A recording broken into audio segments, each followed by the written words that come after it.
Meu nome é Priscila Fairmont. Tenho 28 anos. 3 dias depois de contar à minha família que estava grávida, eu estava no corredor de um hospital, segurando os papéis da alta que confirmavam que eu havia perdido meu bebê. Foi então que vi meu pai caminhando em minha direção com um buquê de rosas brancas, com uma expressão de preocupação ensaiada no rosto. Mas suas primeiras palavras não foram: "Sinto muito." Nem foram: "Como você está se sentindo?" Ele olhou para minha barriga vazia, sorriu levemente e disse: "Provavelmente é melhor assim. Agora você pode voltar para casa. Sem complicações." Foi naquele momento que finalmente entendi. Eu nunca tinha sido filha dele. Eu era a prova de um erro que ele vinha tentando apagar há 28 anos. O que meu pai não sabia era que eu já tinha apertado o botão de gravar no meu celular. E o que ele definitivamente não sabia era que minha avó, falecida há 2 anos, havia previsto exatamente esse momento. Ela me deixou algo muito mais valioso do que compaixão. Antes de contar o que aconteceu em seguida, por favor, reserve um momento para curtir e se inscrever. Mas somente se esta história realmente lhe tocar. Deixe um comentário dizendo de onde você está assistindo e que horas são aí. Para entender como fui parar naquele corredor do hospital, preciso levá-los de volta à manhã de Natal e à sala de jantar, onde descobri exatamente o que meu pai pensava de mim. A casa da família Short fica em um terreno de 1,2 hectares em Old Greenwich, Connecticut. Uma propriedade em estilo Tudor que minha avó vivia e construiu com seu primeiro marido há 60 anos. Todas as manhãs de Natal, a família extensa se reúne lá para o brunch, uma tradição que sobreviveu mesmo após o falecimento da vovó Vivien, há 2 anos. Cheguei com Daniel, meu noivo, justamente quando o sol de dezembro começava a iluminar a geada nos arbustos de bucho. Sua mão encontrou a minha enquanto caminhávamos pela trilha de lajes. "Você está bem?" perguntou ele. "Pergunte-me novamente daqui a 3 horas." O Lexus ES do meu pai estava estacionado na entrada circular, posicionado no centro como sempre, como se a casa, o terreno e tudo o que havia nele já lhe pertencessem. Toquei o lenço de seda no meu pescoço, a estampa Hermes que minha mãe usava em todas as fotos que tenho dela. Era a única coisa dela que me permitiram guardar. Por dentro, a sala de jantar brilhava com o peso de 5 gerações. A porcelana Vedvod creme com delicadas bordas azuis pertencia à família da minha avó desde antes da Guerra Civil. 12 jogos de jantar, taças de cristal captando a luz das janelas salientes. Velas da Diptyque que provavelmente custam mais do que meu orçamento mensal para compras de supermercado. Tia Patrícia já estava sentada, mexendo no celular. Meu primo Brad lhe acenou com a cabeça para mim sem levantar o olhar. Meu pai ficou de pé junto ao aparador, inspecionando a mesa posta como se estivesse fazendo um inventário. E lá estava ele, em sua cadeira de sempre, o tio Thomas, irmão mais novo da minha mãe, a única pessoa naquela mesa que alguma vez me olhou como se eu pertencesse àquele lugar. Ele me olhou nos olhos e sorriu. Foi um sorriso pequeno, mas genuíno. Eu ainda não sabia, mas aquele sorriso significaria tudo nas semanas seguintes. Eu tinha 12 anos quando minha mãe morreu. Câncer de ovário, aquele tipo de câncer que sussurra pelo corpo durante meses antes que alguém se lembre de prestar atenção. Quando a encontraram, ela já tinha apenas 6 semanas de vida. Ela passou a maior parte do tempo se desculpando comigo por coisas que eu não entendia. No dia do funeral dela, meu pai me chamou de lado no saguão da igreja. Pensei que ele fosse dizer algo reconfortante. Em vez disso, ele apertou meu ombro com muita força e se inclinou até que seu rosto estivesse a centímetros do meu. "Sua mãe me armou uma cilada", disse ele. "Ela engravidou de propósito para que eu tivesse que me casar com ela. Nunca pense que fiquei porque quis. Fiquei porque não tive escolha." Eu tinha 12 anos. Não entendia o que significava presa. Não entendia por que ele estava me dizendo isso enquanto o caixão da minha mãe estava a 9 metros de distância. Mas eu entendi o olhar dele: ressentimento. Alívio. Depois daquele dia, aprendi a me fazer pequena. Escolhi uma carreira que ele considerava indigna da família, professora do ensino fundamental, o tipo de emprego que mal pagava o aluguel do meu apartamento pequeno em Stanford. Eu só ia quando necessário. Só falava quando me dirigiam a palavra. Daniel foi a primeira pessoa que me fez sentir que eu merecia ocupar espaço. Estávamos juntos há 3 anos quando descobri que estava grávida. Na manhã de Natal, com 10 semanas de gestação, eu não tinha contado a ninguém, exceto a Daniel e ao meu médico. Uma parte de mim, a parte tola de 12 anos que nunca deixou de ter esperança, acreditava que um neto poderia mudar alguma coisa.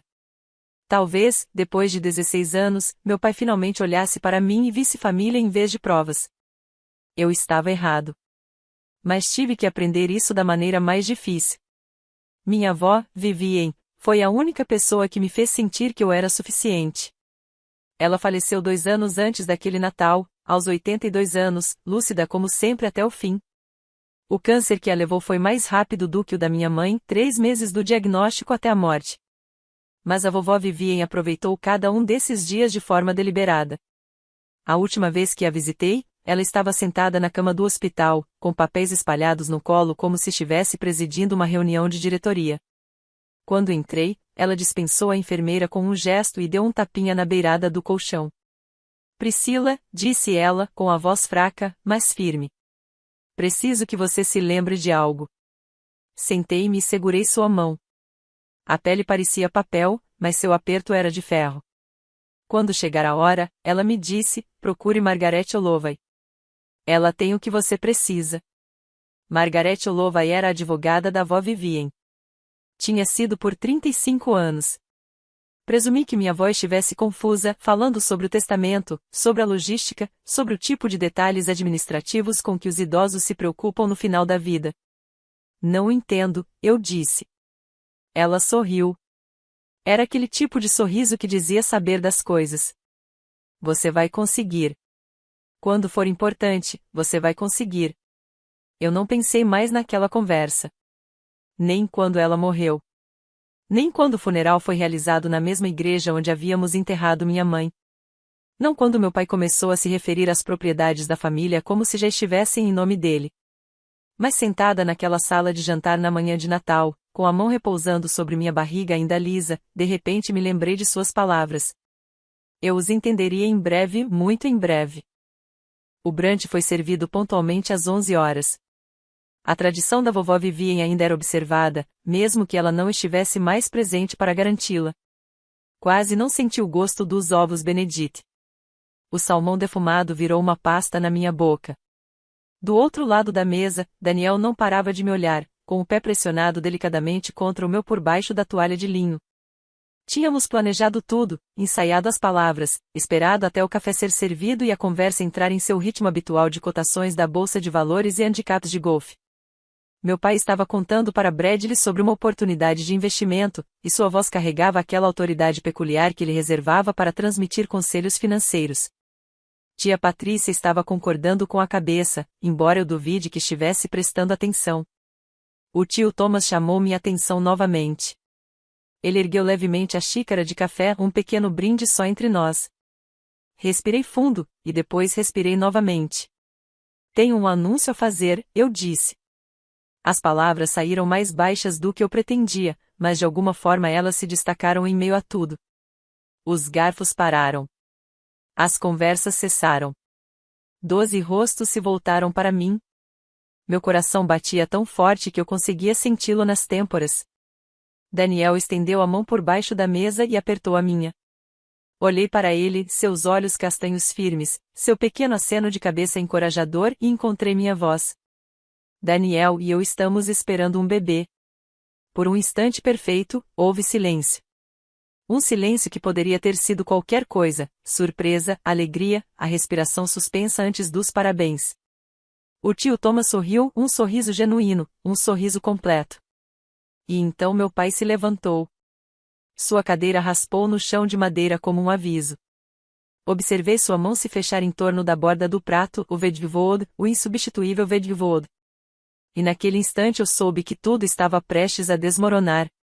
Só não sabia como. Literalmente. O prato bateu na parede a 90 centímetros da minha cabeça. A porcelana Vedvivod não se estilhaça silenciosamente. Ela explode, um estalo como um tiro, seguido pelo tilintar agudo de uma centena de fragmentos de cerâmica atingindo o chão. Eu não me mexi. Estava em choque demais para me mexer. O rosto do meu pai se contorceu em algo que eu já tinha visto antes, mas nunca com tanta clareza. Seu maxilar estava tão cerrado que os músculos do pescoço se destacavam. Seus olhos não estavam com raiva, mas sim com nojo. Você está tentando prender um homem com um filho bastardo, disse ele, com a voz trêmula de raiva. Assim como sua mãe fez comigo. A sala de jantar ficou em silêncio. Não o silêncio educado de instantes atrás. Era o tipo de silêncio que acontece quando as pessoas param de respirar. A mão da tia Patrícia voou para a boca. Bradley encarava o prato como se desejasse poder desaparecer dentro dele. Até o relógio de parede no canto pareceu parar. O tio Thomas se levantou. Richard. Sua voz era baixa. Perigosa. Já chega. Você está falando da minha irmã, da sua esposa. Sua irmã era uma interesseira que viu uma oportunidade, meu pai cuspiu as palavras. E agora a filha dela está fazendo a mesma coisa. De quantas semanas você está, Priscila? Você furou as camisinhas? Foi assim que a Eleanor fez. Richard. O tio Thomas deu um passo à frente. Daniel já estava de pé, com a cadeira inclinada para trás, colocando-se entre mim e meu pai como um escudo. Mas eu não precisava de um escudo. Não mais. Levantei-me devagar. Minhas mãos já não tremiam. Algo se esfriou dentro de mim, frio e nítido, como o primeiro sopro do inverno. Obrigada, eu disse, e minha voz não vacilou. Você acabou de dizer em voz alta o que pensa há 28 anos. Eu não corri. Passei pelo prato quebrado, pela fúria explosiva do meu pai, pelo horror congelado da tia Patrícia e pelos olhos cabisbaixos de Bradley. Mantive a coluna reta e os ombros para trás, exatamente como minha avó me ensinou. A mão de Daniel encontrou a minha lombar enquanto caminhávamos em direção à porta.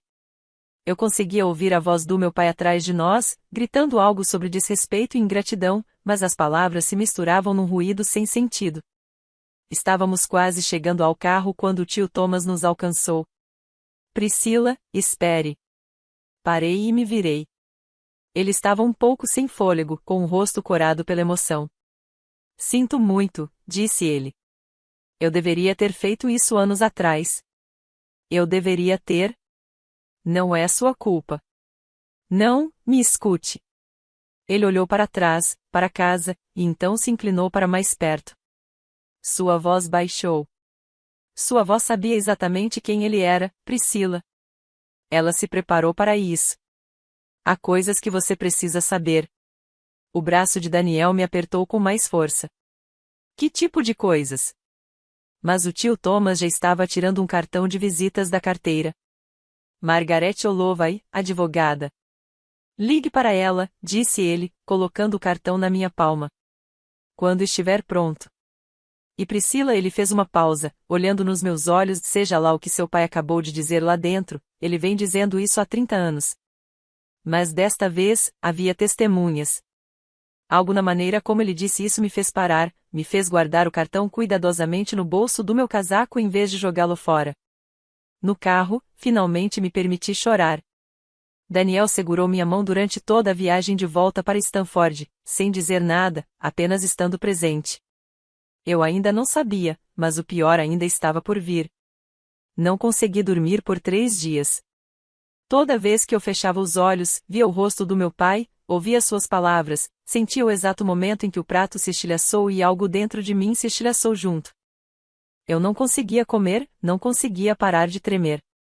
Daniel tentou de tudo, chá, cobertores, me abraçar no escuro, mas meu corpo havia ido para algum lugar que ele não conseguia alcançar. Na terceira manhã, acordei com sangue nos lençóis. O trajeto até o hospital é uma lembrança vaga. Lembro-me dos nós dos dedos de Daniel brancos no volante. Lembro-me das luzes fluorescentes no teto, do rangido dos sapatos das enfermeiras no linóleo, do gel frio do transdutor do ultrassom. Lembro-me do silêncio onde deveria haver uma batida de coração. Sinto muito, disse a médica. Seu crachá dizia doutora Morrison. Seus olhos eram bondosos. Não havia nada que você pudesse ter feito. Mas isso não era verdade.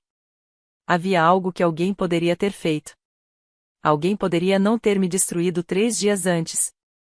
Mais tarde, após o procedimento, uma enfermeira veio verificar meus sinais vitais. Ela era mais velha, com mechas grisalhas no cabelo e um rosto que demonstrava ter visto de tudo. A médica observou sofrimento emocional significativo como um fator contribuinte, disse ela gentilmente. Isso ficará registrado em seu prontuário médico. É importante caso você precise de documentação no futuro. Eu não entendi o que ela quis dizer. Não naquela época. Daniel dormia na cadeira ao lado da minha cama, com a mão entrelaçada na minha. Fiquei acordada, encarando as placas do teto, sentindo o vazio onde meu bebê costumava estar. Eu já tinha dado um nome a ela em minha mente, Esperança. E agora a esperança se foi. Quando me deram alta na manhã seguinte, pensei que o pior já tinha passado. Eu estava errado. Meu pai estava esperando no saguão. Ele segurava rosas brancas, o mesmo tipo que ele havia levado para o funeral da minha mãe, o mesmo tipo que ele havia levado para o da vovó Vivien. Suas flores já sinto muito pela sua perda. Sua fantasia de luto. Ele não veio ao hospital enquanto eu estava perdendo meu bebê. Ele não ligou.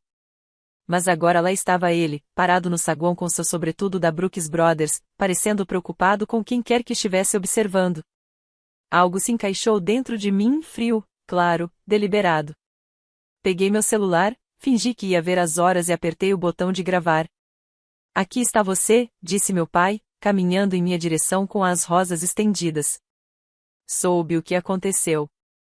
Provavelmente é para o melhor. Não respondi, apenas olhei para ele. Essas coisas acontecem por uma razão, Priscila.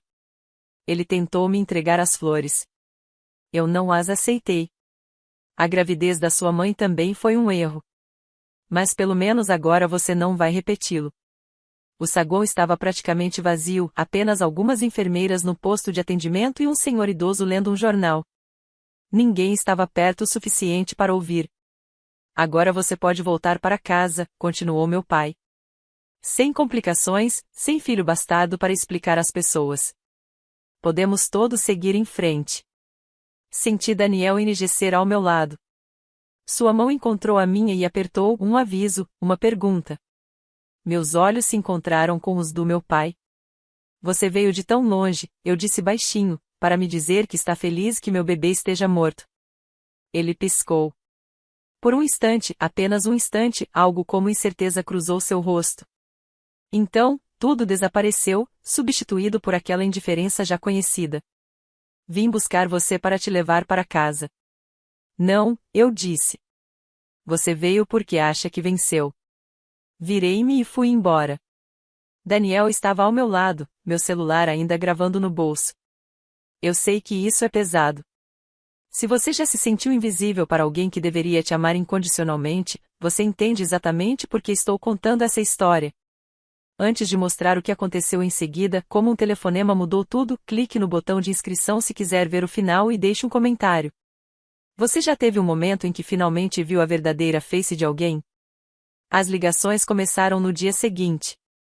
Meu telefone tocava, mostrava o número do meu pai e eu deixava ir para a caixa postal.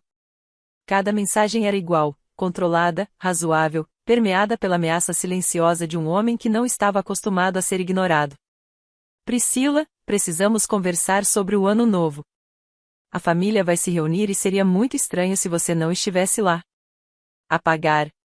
Priscila, conversei com o pastor Williams. Ele está preocupado com você, com o seu estado de espírito. Apagar. Priscila, estou tentando ser paciente. Não me faça ir até você.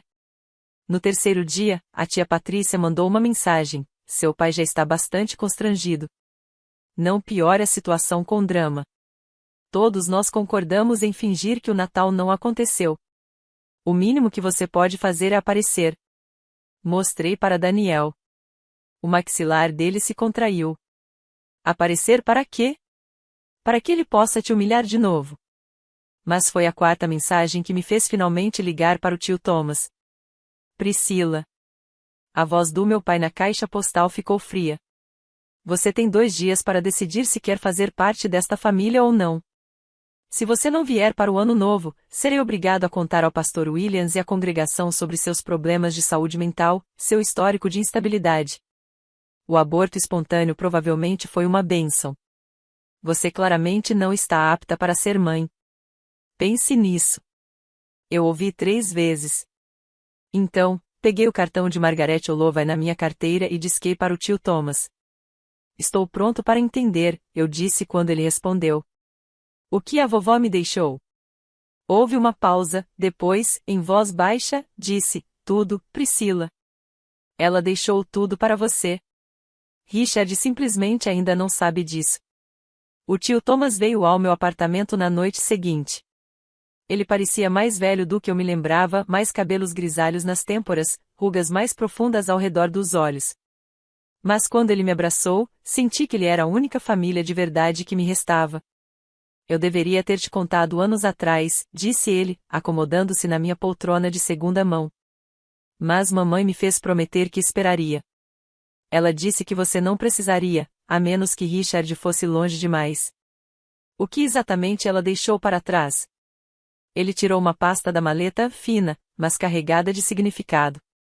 4 propriedades, a casa em estilo Tudor em Old Greenwich, um apartamento em Hertford, a casa de veraneio em Cape Cod e um terreno em Westport que pertence à família há 80 anos. Valor total aproximado de 3,2 milhões de dólares. Eu fiquei olhando para ele. Isso deveria ir para o meu pai? Foi o que todos disseram. Foi o que Richard disse a todos. O tio Thomas abriu a pasta. O testamento original da mamãe deixou tudo para Eleanor, sua mãe. E depois que Eleanor morreu, a herança foi transferida para você, ficando sob custódia até você completar 25 anos ou até que as reivindicações de Richard pudessem ser avaliadas. Avaliado? Minha mãe acrescentou um adendo 5 anos antes de falecer, completamente separado do testamento principal. Richard nunca soube disso. Ele me entregou um documento, e vi a assinatura elegante da minha avó na parte inferior. Ela chamou isso de sua apólice de seguro. Li o parágrafo principal 2 vezes antes de as palavras fazerem sentido. Caso se comprove que Richard Fairmont praticou abuso emocional, humilhação pública ou qualquer ação que prejudique diretamente o bem-estar físico ou mental da minha filha Eleanor ou da minha neta Priscila, todos os direitos de herança reivindicados por Richard Fairmont serão imediata e irrevogavelmente perdidos. Como assim comprovado? Sussurrei. O tio Thomas deu um sorriso sombrio. É aí que Margaret entra em cena. O escritório de Margaret Holloway era exatamente o que se esperaria de uma graduada em Direito por Harvard com 35 anos de experiência, paredes de mogno, cadeiras de couro e diplomas dispostos com a precisão de alguém que havia conquistado cada um deles por mérito próprio. Ela era menor do que eu imaginava, mal chegava a 1,57 metros, com os cabelos grisalhos presos em um coque francês e óculos de leitura no nariz, mas seu aperto de mão era firme e seus olhos não deixavam escapar nada. Sua avó era uma das mulheres mais inteligentes que já conheci, disse Margaret, gesticulando para que eu e o tio Thomas nos sentássemos. Ela passou a última década de sua vida se preparando exatamente para este cenário. Ela sabia que meu pai iria. Ela suspeitava. Richard não é um homem complicado, Priscila. Ele queria o dinheiro dos Ashworth. Casou-se com sua mãe para consegui-lo. E quando sua mãe morreu, ele presumiu que herdaria através de você. Margaret abriu uma pasta de couro. O que ele não sabia é que Vivien reestruturou tudo após a morte de Eleanor. Os bens estão em um fundo fiduciário com cláusula de perda. O codicilo, eu disse. Exatamente.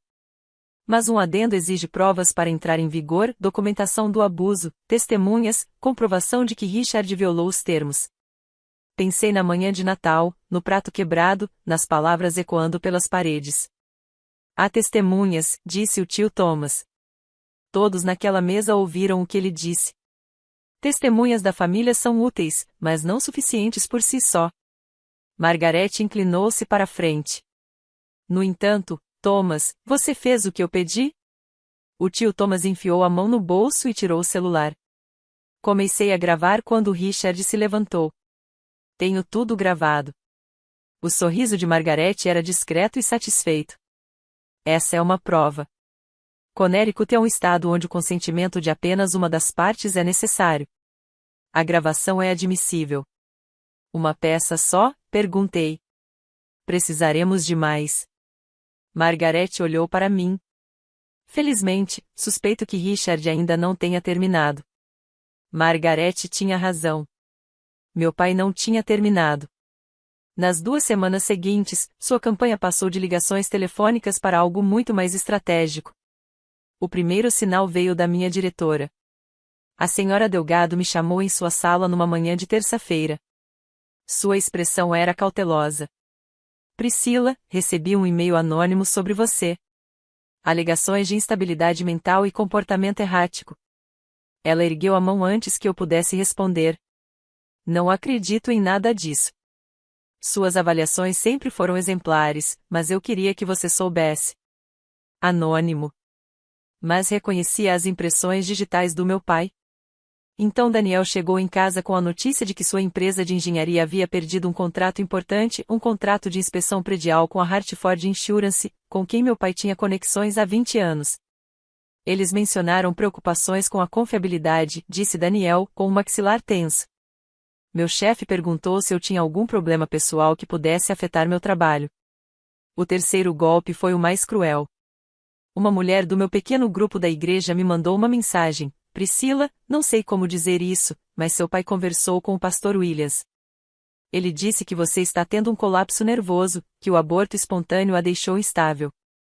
O pastor acha que você deveria se afastar do ministério por um tempo. Sentei-me no chão do meu apartamento, com as costas encostadas na parede, olhando fixamente para o meu celular. Por um instante, apenas um instante, pensei em fugir, em arrumar nossas coisas e nos mudar para algum lugar onde meu pai não pudesse me alcançar, recomeçar do zero, esquecer a herança, o testamento, tudo. Talvez devêssemos simplesmente ir embora, eu disse a Daniel naquela noite. Deixe-o ficar com tudo. Qual o sentido de brigar? Ele se ajoelhou na minha frente e pegou minhas mãos. Se corrermos agora, ele vence. E ele fará isso com outra pessoa. Talvez com nossos futuros filhos. Olhei para o lenço da minha mãe que estava pendurado na cadeira do quarto. Estou tão cansada, sussurrei. Naquela noite, sonhei com minha avó. Ela estava sentada em seu escritório, aquele com os arquivos de carvalho e a janela com vista para o jardim de rosas. Ela não disse nada, apenas olhou para mim com aqueles olhos cinzentos penetrantes e acenou com a cabeça em direção à mesa. Acordei às 3 horas da manhã com o coração disparado. Quando chegar a hora, procure Margarete. Ela tem o que você precisa. Eu não era a menina de 12 anos que acreditava que, se se encolhesse o suficiente, seu pai poderia amá-la. Eu não era a mulher que ficou em silêncio no jantar de Natal enquanto ele chamava a mãe dela de... Eu era a neta de Vivienne Ashworth. E Vivienne Ashworth não se candidatou. Na manhã seguinte, liguei para Margarete. Tenho uma segunda gravação, eu disse, do saguão do hospital. Meu pai em áudio dizendo que a morte do meu bebê foi para o melhor. Que a gravidez da minha mãe foi um erro. Margarete ficou em silêncio por um momento. Você pode me enviar? Sim, eu fiz. Observei a barra de upload se encher. Senti algo se acomodar no meu peito. 1 hora depois, ela ligou de volta. Priscila, isso é mais do que suficiente. Entre o vídeo de Natal do Thomas, sua gravação do hospital e os registros médicos que documentam a perda gestacional relacionada ao estresse, podemos ativar a cláusula de perda de direitos. O que acontece a seguir? Vou dar entrada em um pedido de leitura complementar do testamento. Todas as partes interessadas serão legalmente obrigadas a comparecer, incluindo seu pai. Percebi a satisfação em sua voz. Ele receberá a intimação até o final da semana e saberá o que está por vir. Saberá que haverá uma audiência. Ele não saberá o conteúdo do codicilo até que eu o leia em voz alta. Sua avó queria que ele o ouvisse na presença de testemunhas. Fechei os olhos e respirei fundo. Faça isso agora mesmo. Estou prestes a entrar numa sala com um homem que destruiu minha família e meu filho. Se você já se deparou com alguém que se achava intocável, sabe exatamente o peso dessa porta. Fiquem comigo porque o que acontece a seguir é o motivo pelo qual fiz este vídeo. Deixe um comentário. Ainda estou por aqui. Quero saber que você está comigo. Agora, deixe-me falar sobre essa audiência. A leitura complementar do testamento estava agendada para 15 de janeiro, às 10 da manhã. Cheguei cedo, vestindo o blazer azul marinho da minha mãe, o mesmo que ela usou na foto da formatura da faculdade de Direito. Ainda tinha um leve cheiro do perfume dela, mesmo depois de 16 anos. A sala de reuniões de Margaret era menor do que eu esperava, uma longa mesa de nogueira polida e cadeiras de couro. Um retrato da minha avó estava pendurado na parede do fundo, pintado quando ela tinha 60 anos, ainda imponente, com os olhos parecendo seguir todos na sala. O tio Thomas já estava lá, sentado perto da janela. Ele se levantou quando entrei e me deu um breve abraço.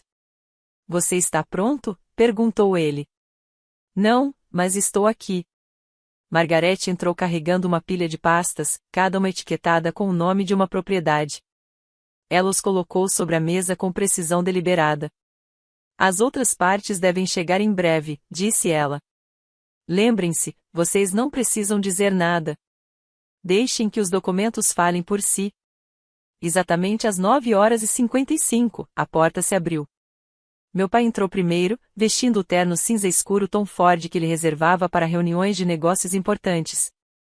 Tia Patrícia seguiu-a, agarrando sua bolsa Chanel como se fosse um amuleto da sorte. Bradley vinha logo atrás, com uma expressão de quem preferia estar em qualquer outro lugar. Meu pai examinou a sala com o olhar, me viu o tio Thomas, viu o retrato da vovó Vivien observando da parede. Sua expressão oscilou por um instante. Do que se trata, Margaret? Perguntou ele, sentando-se numa cadeira à minha frente. Tenho uma reunião ao meio-dia. Margaret ajeitou seus papéis.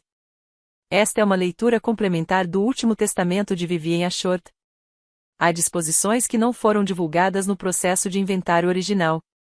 Provisões? Os olhos do meu pai se estreitaram. Que provisões? Margaret sorriu, um sorriso fino, profissional e incisivo. Podemos começar? Margaret colocou um único documento no centro da mesa. Em 2019, a Sra. Ashworth acrescentou um codicilo ao seu testamento, uma disposição suplementar que opera independentemente da estrutura principal de herança.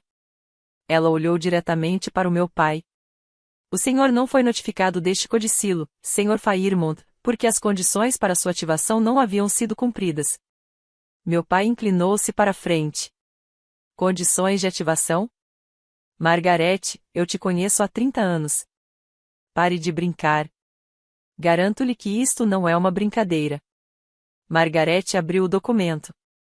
O codicilo contém uma cláusula de perda de direitos. Devo ler a seção relevante? Siga em frente. Observei a expressão no rosto do meu pai enquanto Margaret começava. Caso se comprove que Richard Fairmont praticou abuso emocional, humilhação pública ou qualquer ação que prejudique diretamente o bem-estar físico ou mental da minha filha Eleanor ou da minha neta Priscila, todos os direitos de herança reivindicados por Richard Fairmont serão imediata e irrevogavelmente perdidos. Tal confisco resultará na transferência de todos os bens anteriormente destinados ao Sr. Fairmont para um fundo fiduciário protegido em benefício exclusivo da minha neta, Priscila Fairmont, a ser administrado por Margaret Olovai como curadora. Silêncio. O rosto do meu pai empalideceu, depois ficou vermelho. Isso é um absurdo, disse ele. Você não pode provar. Na verdade, Sr. Fairmont, eu posso.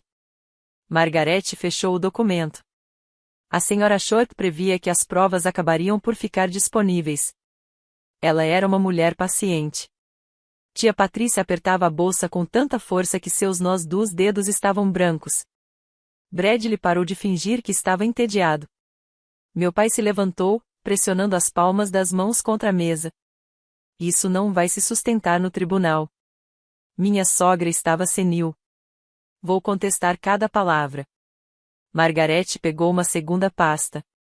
Eu imaginei que você diria isso, por isso temos a documentação. Margaret ligou a televisão que estava fixada na parede da sala de conferências. Esta filmagem foi gravada na manhã de Natal deste ano, na sala de jantar da propriedade Ashworth. A gravação foi feita por Thomas Ashworth. Ela apertou o botão de reprodução. A tela se encheu com a imagem da sala de jantar, a porcelana Vedvivod, as taças de cristal, meu rosto nervoso, mas esperançoso, enquanto eu me levantava para fazer meu anúncio. Eu e o Daniel estamos esperando um bebê. Então, a cadeira do meu pai raspou no chão, sua mão se fechando em torno do prato. O som, aquele som terrível de estilhaçamento, quando explodiu contra a parede, e sua voz, inconfundível. Você está tentando prender um homem com um filho bastardo, assim como sua mãe fez comigo. Tia Patrícia soltou um pequeno som abafado. Sua mão voou para a boca. Bradley olhou fixamente para a tela como se estivesse vendo o tio pela primeira vez. No vídeo, a voz do tio Thomas interrompe. Richard, já chega. Você está falando da minha irmã, sua esposa. O rosto do meu pai na tela se contorceu em desprezo. Sua irmã era uma interesseira que viu uma oportunidade. Margaret pausou o vídeo. A sala ficou em completo silêncio. O rosto verdadeiro do meu pai, aquele sentado à minha frente, tinha ficado da cor de cinzas velhas. Suas mãos tremiam levemente. Você me gravou. Sua voz era quase um sussurro. Thomas, você... Eu registrei a verdade, disse o tio Thomas em voz baixa. A mesma verdade que você vem escondendo há 30 anos. Isto é uma armadilha. Isto é. Este é um estado onde o consentimento de apenas uma das partes é necessário, Sr. Fairmont. A voz de Margaret era gélida. Thomas estava presente na sala. Ele tinha todo o direito legal de gravar, e o adendo da Sra. Short permite especificamente provas em vídeo. Meu pai sentou-se novamente devagar. Tem mais, disse Margaret. Priscila. Eu me levantei. Minhas mãos não tremiam. Minha voz estava firme. Algo se acalmou dentro de mim, a calma que surge quando finalmente paramos de nos esconder. 3 dias depois do Natal, eu disse, sofri um aborto espontâneo. Os registros médicos, dos quais Margaret tem cópias, citam sofrimento emocional significativo como um fator contribuinte. Olhei para meu pai. Ele não me encarou. Quando recebi alta do hospital, meu pai estava me esperando no saguão. Ele trouxe flores. Peguei meu celular e o conectei à televisão. Ele não sabia que eu estava gravando. Apertei o play. A imagem do saguão do hospital apareceu na tela. Rosas brancas nas mãos do meu pai, sua expressão de preocupação já conhecida. Pronto. Soube o que aconteceu.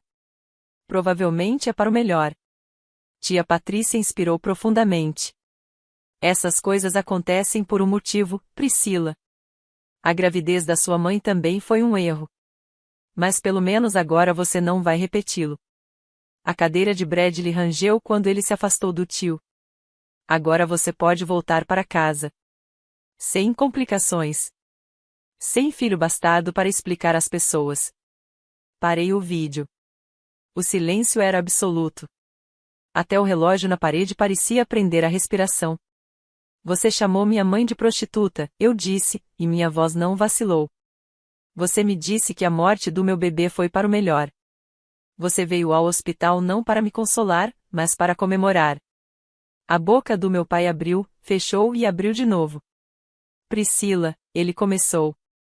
Eu ainda não terminei. Levantei a mão. Vocês estão falando há 28 anos. Agora é a minha vez. Virei-me para Margaret.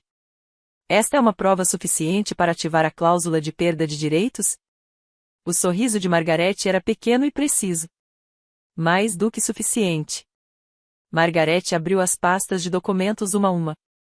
Com base nas evidências apresentadas, documentação em vídeo de abuso emocional e humilhação pública testemunhadas por vários membros da família, combinada com registros médicos que documentam a perda da gravidez relacionada ao estresse, a cláusula de perda de direitos do adendo testamentário de Vivian Short é, por meio deste, ativada.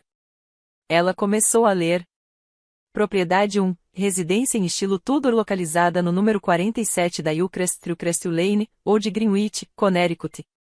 Valor avaliado, 1,4 milhão. Transferida para o Priscilla Fairmont Trust. A mão do meu pai bateu com força na mesa. Isto é ilegal. Isto é. Propriedade 2, continuou Margaret, impassível. O condomínio no número 892 da Prospect Avenue, Hartford, Connecticut. Valor avaliado, $420 mil. Transferindo para o Priscilla Fairmont Trust. Vou processar. Vou levar isso a todos os tribunais do estado. Propriedade 3, a casa de veraneio localizada no número 15 da Oceanview Road, em Cape Cod, Massachusetts. Valor avaliado, $850 mil. Transferindo para o Priscilla Fairmont Trust. A tia Patrícia estava chorando agora não por mim, eu tinha certeza, mas pelo desmoronamento da confortável ficção que ela havia construído em torno do irmão. Propriedade 4. Terreno não edificado, Westport, Connecticut. Valor avaliado, $530 mil. Transferindo para o Priscilla Fairmont Trust. Margaret fechou a última pasta. Total de ativos transferidos, aproximadamente $3,2 milhões. Senhor Fairmont, seus direitos à herança de Ashworth estão, por meio deste, renunciados. Meu pai se levantou tão abruptamente que sua cadeira tombou para trás. Isto não acabou, disse ele, apontando para mim, para o tio Thomas, para Margaret. Vou contestar isto. Vou provar que a velha era incompetente. Eu vou. A senhora Ashworth passou por 3 avaliações psiquiátricas independentes em 2019, disse Margaret calmamente. Todas as 3 confirmaram plena capacidade mental. A documentação está em seu dossiê. Ela deslizou uma pasta grossa pela mesa em direção a ele. Fique à vontade para tentar, Sr. Fairmont, mas eu não recomendaria. Meu pai se virou para mim e, pela primeira vez, vi algo além de desprezo em seus olhos. Medo. Priscila. Sua voz havia mudado, agora mais suave, quase suplicante. Podemos resolver isso. Somos família. Você ainda é minha filha. Olhei para ele por um longo momento. Este era o homem que disse a uma menina de 12 anos que ela era uma armadilha. Que passou 16 anos me fazendo sentir como um erro. Que chamou minha mãe de prostituta na frente de parentes e depois apareceu no hospital para me dizer que a morte do meu bebê era para o melhor. E agora ele queria negociar. Levantei-me devagar, peguei meu casaco e enrolei o cachecol da minha mãe nos ombros. Deixei de ser sua filha, eu disse. O dia em que você disse a uma menina de 12 anos que ela era a prova do seu maior erro. Ele estremeceu. Hoje, eu não sou sua filha. Eu não sou sua obrigação. Eu não sou sua vergonha. Peguei minha bolsa e olhei-o diretamente nos olhos. Hoje, sou apenas alguém que está recolhendo o que minha avó me deixou. Priscila, por favor. Você não me perdeu hoje, Richard. Usei o primeiro nome dele deliberadamente. Você me perdeu há 16 anos, quando fez uma garotinha acreditar que não valia nada. Hoje, você perdeu tudo o resto. Virei-me e caminhei em direção à porta. Tio Thomas acompanhou-me. Não disse nada, apenas colocou a mão brevemente no meu ombro. Atrás de nós, ouvi meu pai se recostar na cadeira. Ouvi o sussurro chocado da tia Patrícia. Ouvi Bradley dizer, eu acho que devemos ir. Não olhei para trás. A porta se fechou atrás de mim e saí para a luz do sol de janeiro, sentindo algo que não sentia há anos. Livre. Meu pai contratou 3 advogados diferentes nos 2 meses seguintes. O primeiro foi seu advogado habitual, um advogado corporativo especializado em fusões e aquisições. Esse homem deu uma olhada no adendo, nos vídeos e nas avaliações psiquiátricas e desistiu do caso em uma semana. O segundo era um especialista em direito sucessório de New Haven. Ele entrou com uma moção para contestar o testamento por influência indevida, alegando que o tio Thomas havia manipulado a avó Vivian para que ela adicionasse o codicilo. A moção foi negada. O juiz observou que o tio Thomas não tinha nenhum interesse financeiro no resultado, já que todos os bens foram para mim. O terceiro foi um advogado de assistência jurídica que meu pai encontrou depois que seus recursos começaram a acabar. Esse, pelo menos, conseguiu comparecer a uma audiência. Sentei-me no tribunal, com Margaret ao meu lado, observando o advogado do meu pai argumentar que o codicilo era excessivamente punitivo e concebido para incriminar alguém. A juíza ouviu com paciência. Depois, assistiu aos 2 vídeos. Quando a gravação de Natal terminou, quando a voz do meu pai ecoou pelo tribunal dizendo a prostituta, eu vi a expressão do juiz endurecer. Sua decisão levou menos de 5 minutos. O codicilo é juridicamente válido. As provas são admissíveis de acordo com a lei de consentimento de uma das partes de Connecticut. A cláusula de perda de direitos foi acionada. Ela olhou para meu pai por cima dos óculos. Caso arquivado. Do lado de fora do tribunal, Margaret apertou minha mão. Sua avó ficaria orgulhosa, disse ela. No final, Os honorários advocatícios do meu pai totalizaram $84.000. Ele teve que vender seu carro, o Lexus do qual tanto se orgulhava, para cobrir parte da despesa. Algumas pessoas acharam que eu deveria me sentir culpado por isso, mas a culpa é para quem fez algo errado. Tudo o que eu fiz foi ficar ali parado e deixar meu pai mostrar ao mundo exatamente quem ele era. A comunidade descobriu mais rápido do que eu esperava.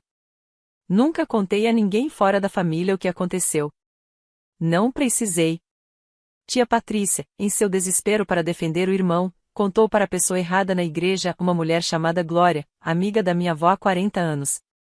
Glória contou para o clube do livro dela. O clube do livro contou para o grupo de mulheres da igreja. Em 3 semanas, todos na primeira igreja presbiteriana sabiam que Richard Fairmont havia chamado sua falecida esposa de prostituta, culpado sua filha pelo próprio aborto espontâneo e perdido $3 milhões porque sua sogra o havia desmascarado décadas atrás. A diretoria da igreja pediu que ele renunciasse ao cargo. Ele era membro há 25 anos. A seguradora dele ofereceu, discretamente, aposentadoria antecipada. A justificativa oficial era reestruturação. Mas o chefe de Daniel, cujo contrato havia sido misteriosamente restabelecido, nos contou a verdadeira história. Richard havia se tornado um problema. Os clientes não queriam trabalhar com ele. Os convites pararam de chegar. Nada mais de partidas de golfe para 4 pessoas no clube de campo. Nada mais de churrascos com os vizinhos.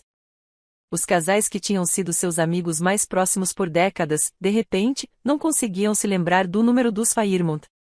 Eu não orquestrei nada disso. Não precisei.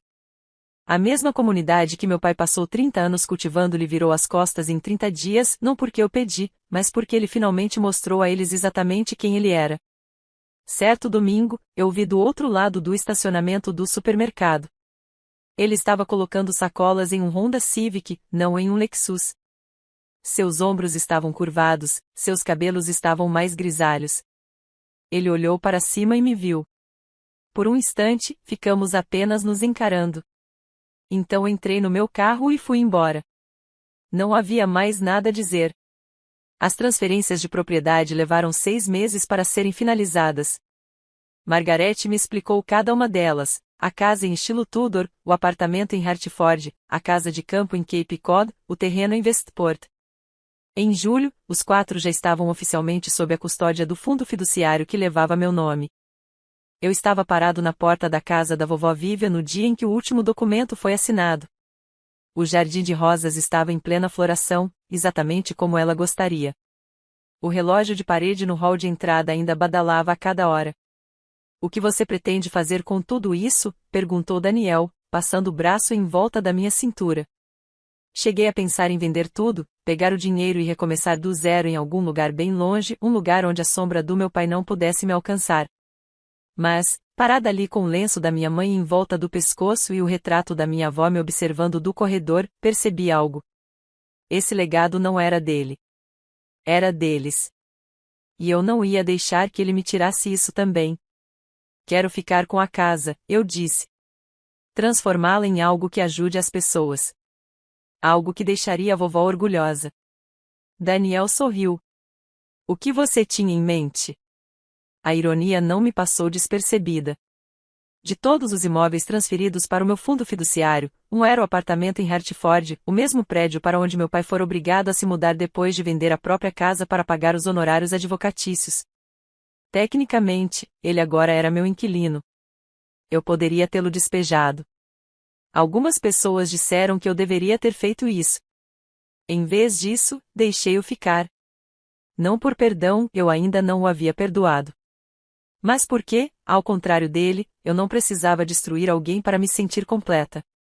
Ele se mudou 2 meses depois, mesmo assim. Algumas prisões não têm muros. Margaret me entregou a carta em agosto. Ela guardou por 2 anos, seguindo as instruções explícitas da minha avó: entregue isso a Priscila somente depois que Richard tiver perdido tudo. Ela vai precisar disso então. O envelope era cor creme. A caligrafia da minha avó ainda era elegante, apesar do tremor que a atormentou nos últimos meses. Meu nome na frente, nada mais.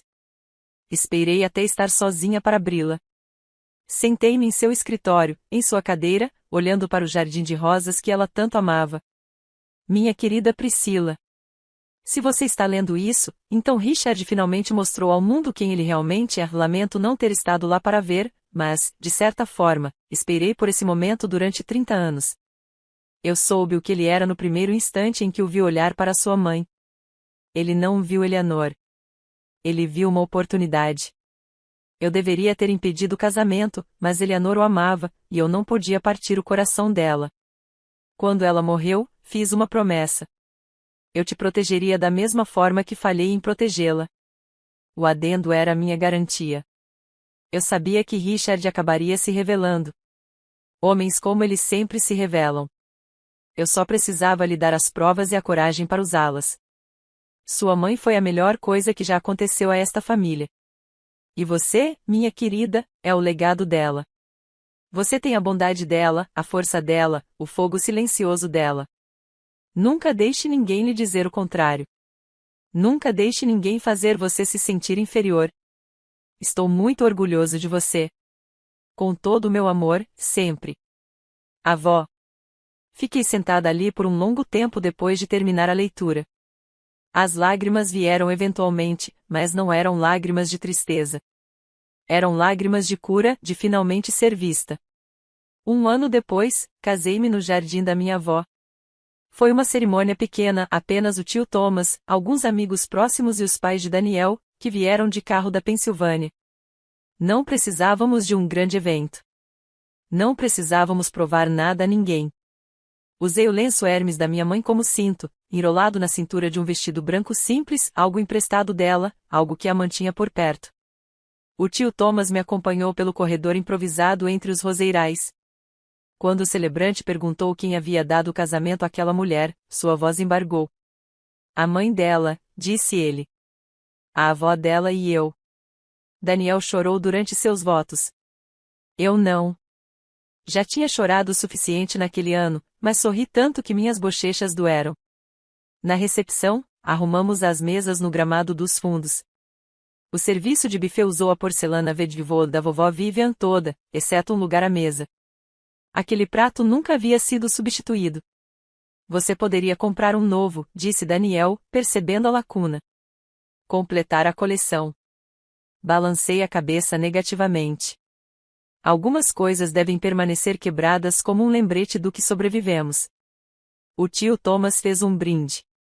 Falou da minha mãe, do seu riso, do seu carinho, do jeito que ela costumava cantarolar na cozinha enquanto preparava o café da manhã.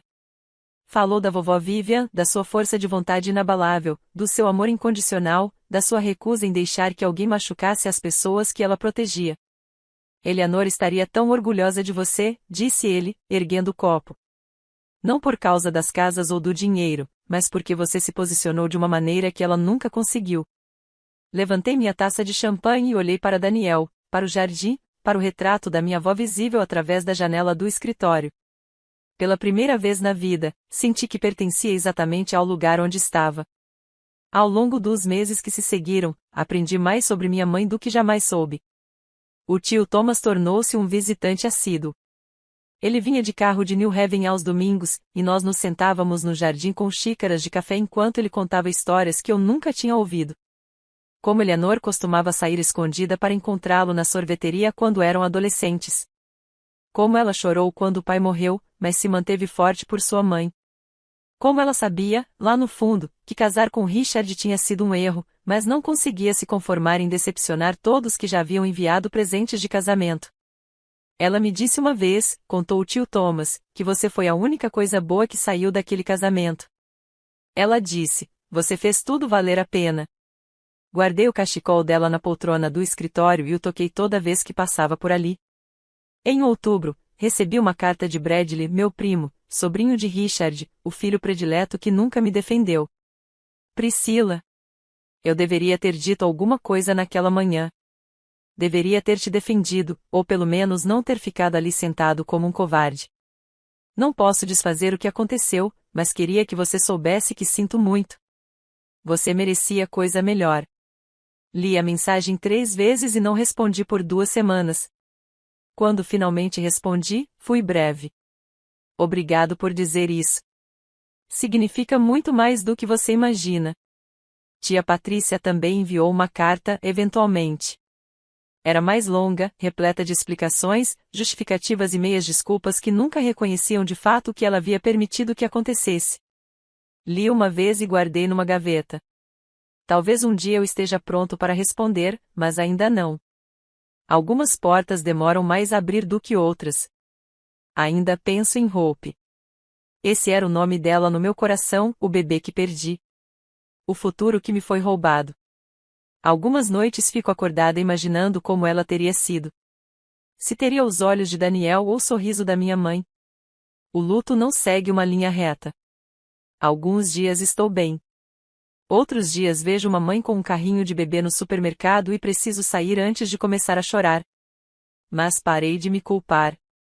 Por um tempo, carreguei esse peso, a culpa de que talvez, se eu tivesse sido mais forte, mais calma, menos afetada pelas palavras do meu pai, Hope ainda estaria aqui. Minha terapeuta chama isso de culpa do sobrevivente. Ela diz que é comum em mulheres que sofreram traumas durante a gravidez. As ações do seu pai contribuíram para o seu estresse, ela me disse. Isso está no seu prontuário médico. Mas o aborto espontâneo é complexo. Não é sua culpa. Nunca foi sua culpa. Estou aprendendo a acreditar nela. Daniel e eu estamos tentando novamente ir com cuidado, sem pressão, sem prazos. Em alguns meses, faço testes de gravidez com as mãos tremendo. Até agora, nada. Mas nós temos tempo, e temos uns aos outros. No mês passado, voltei a dar aulas em tempo integral. Meus alunos fizeram um cartão de boas-vindas para mim, coberto de cola com glitter e palavras escritas incorretamente. Sentimos sua falta, senhorita Fairmont. Bem-vinda de volta. Eu pendurei na minha geladeira, ao lado de uma foto da minha mãe, uma rosa seca do jardim da vovó Vivian. Percebi que lar não é um prédio. Não são 4 propriedades avaliadas em 3,2 milhões de dólares. Nem mesmo a casa em estilo Tudor onde cresci participando de brunches de Natal constrangedores.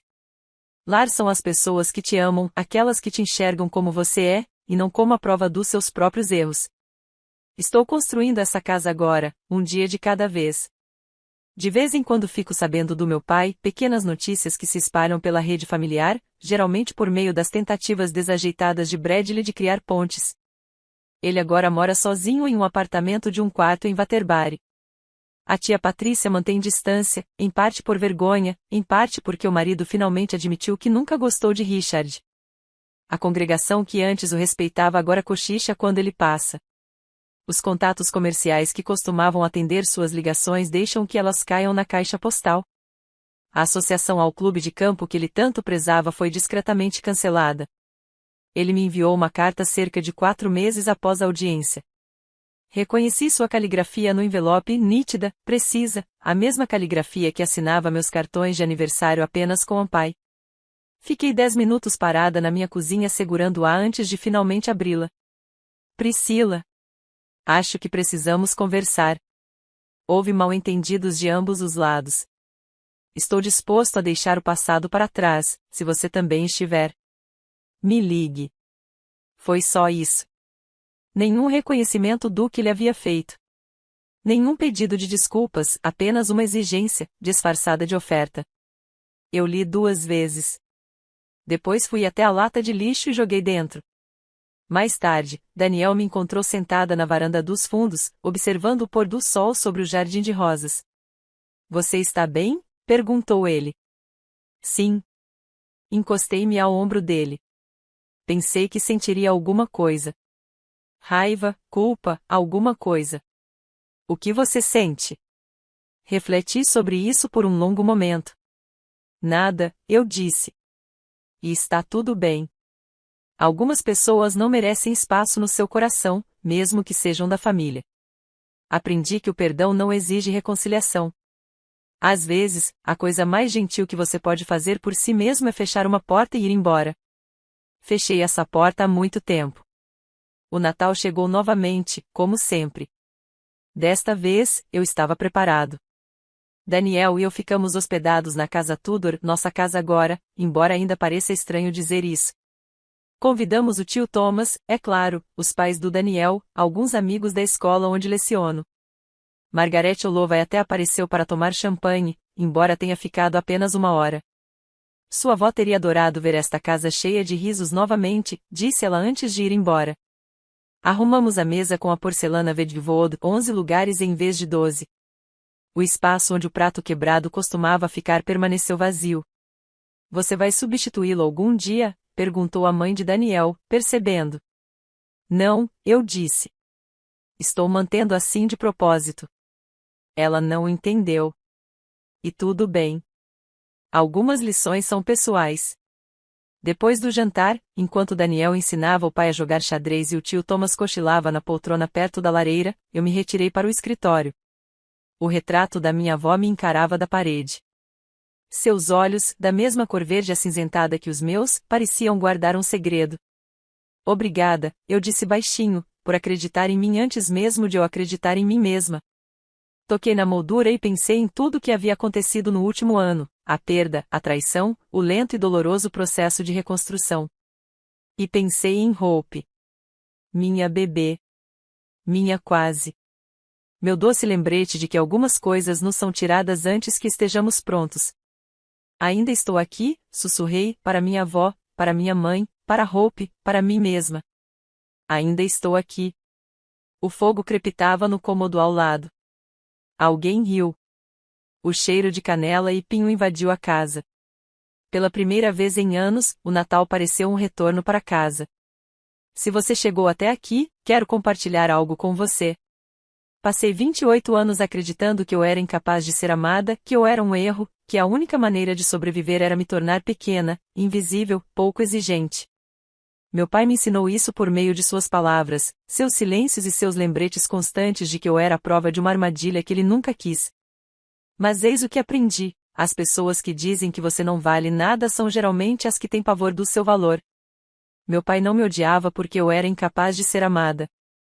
Ele me odiava porque eu era a prova de que ele havia feito promessas que nunca pretendeu cumprir, a prova de que ele havia se aproveitado de uma mulher que o amava, a prova de que, mesmo depois da morte dela, ele não conseguia escapar das consequências de sua própria crueldade.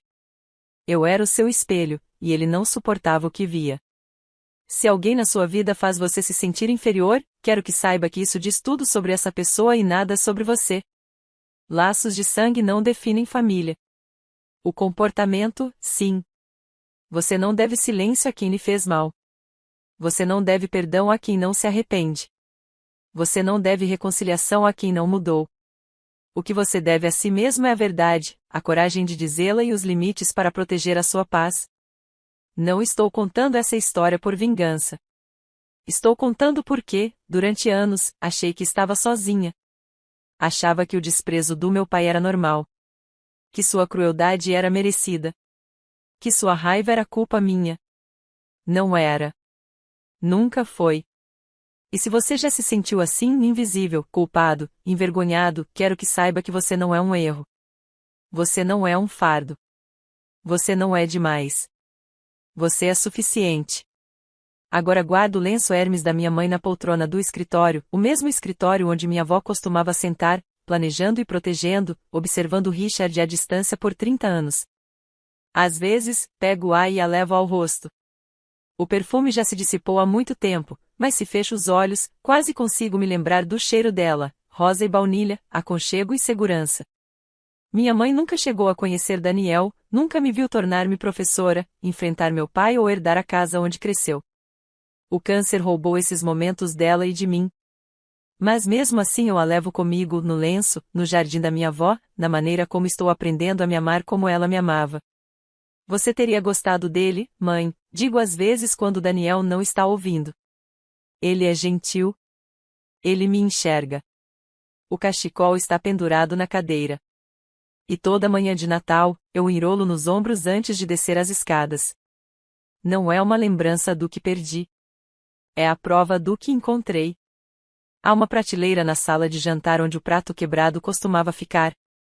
Quando comprei um novo armário para o conjunto de porcelana Vedvod, Daniel sugeriu que eu preenchesse o espaço vazio com alguma coisa, talvez um vaso, ou uma fotografia. Pensei muito sobre isso. Por fim, coloquei ali uma única vela branca. Apagada, sem queimar. O que isso significa? Perguntou Daniel. É um espaço para o que foi tirado de mim, eu disse. E uma lembrança de que ainda estou de pé. Algumas feridas nunca cicatrizam completamente. Às vezes ainda tenho pesadelos, o barulho de porcelana quebrando, a palavra prostituta ecoando pelas paredes, as luzes fluorescentes frias do quarto de hospital. Mas aprendi que a cura não se trata de esquecer. Trata-se de integrar, pegar os pedaços quebrados e encontrar uma maneira de conviver com eles. Meu pai tentou me destruir, primeiro com palavras, depois com o silêncio e, por fim, com a crueldade deliberada de celebrar a morte do meu bebê. Ele falhou. Ainda estou aqui. Ainda dou aulas. Ainda sou casada com um homem que me ama. Ainda moro na casa da minha avó, rodeada por suas rosas e suas lembranças. O espaço vazio na prateleira não é mais uma ferida. É a prova de que eu sobrevivi. Obrigado por terem ficado comigo até o final. Se essa história lhe pareceu familiar, se você já teve que escolher entre paz e família, entre silêncio e verdade, espero que saiba que não está sozinho, Por favor, curta este vídeo e inscreva-se no canal se ainda não o fez. Confira a descrição para mais histórias como esta e deixe um comentário.